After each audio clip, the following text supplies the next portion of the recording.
ગીર સોમનાથ જિલ્લામાં છેલ્લા 24 કલાકથી વરસાદી માહોલ છે। વેરાવળ સહિત તમામ તાલુકાઓની અંદર મેઘરાજાની ધમાકેદાર બેટિંગ શરૂ થઈ ગઈ છે। પ્રથમ 5 ઇંચ વરસાદે પાલિકાની પોલ ખોલી નાખી છે। વેરાવળના એમજી રોડ પર ઘૂંટણસમા પાણી ભરાયા છે। છેલ્લા 24 કલાકથી અનેક વિસ્તારોમાં વીજળી ગુલ થઈ છે। પીજીવીસીએલની કામગીરી સામે સ્થાનિકો દ્વારા ગંભીર આક્ષેપો લગાવવામાં આવી રહ્યા છે।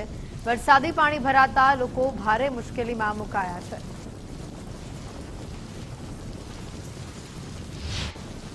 ગીર સોમનાથ જિલ્લામાં છેલ્લા 24 કલાકથી મેઘમહેર થઈ છે, જેને લઈને ખેડૂતો અને વેપારીઓમાં એક ખુશી જોવા મળી રહી છે। બીજી બાજુ જે વેરાવળની મુખ્ય ગાંધી ચોક બજાર છે, જેની અંદર ગોઠણસમા પાણી ભરાયા છે, જેને લઈને વેપારીઓ પણ પરેશાન છે। આપણી સાથે અહીંના એક સ્થાનિક જોડાયા છે, આપણે એમને જ પૂછીશું કેટલા વર્ષથી આ સમસ્યા છે। શું છે બાપા સમસ્યા, કેટલું પાણી ભરાય છે? 50 વર્ષથી આ સમસ્યા છે। મને આવીને 30 વર્ષ થઈ ગયા છે। મારું નામ છે પ્રકૃતિ।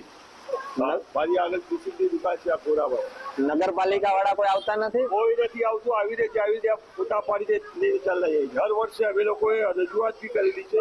તો નાના બચ્ચાઓ નીચે પડી જાય છે, સ્કૂલના બચ્ચાઓ, નાના બાળકો યાદ નીકળી કે બધા શાળાવાળા બચ્ચાઓ આ બાજુ જ રહી છે।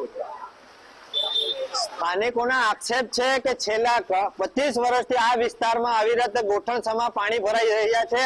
પાલિકા દ્વારા પ્રી મોન્સૂન કામગીરીના નામે ક્યાંક ને ક્યાંક કાગળ ઉપર કામગીરી થતી હોય તેવું સામે આવી રહ્યું છે। સ્થાનિકો આક્ષેપો પણ કરી રહ્યા છે, બાળકો અને વયોવૃદ્ધ લોકો પડી રહ્યા છે, છતાં પણ પાલિકા દ્વારા કોઈ નકોર કામગીરી કરવામાં આવી નથી રહી। ચેતન અપરનાથી, ગુજરાત ફર્સ્ટ, ગીર સોમનાથ।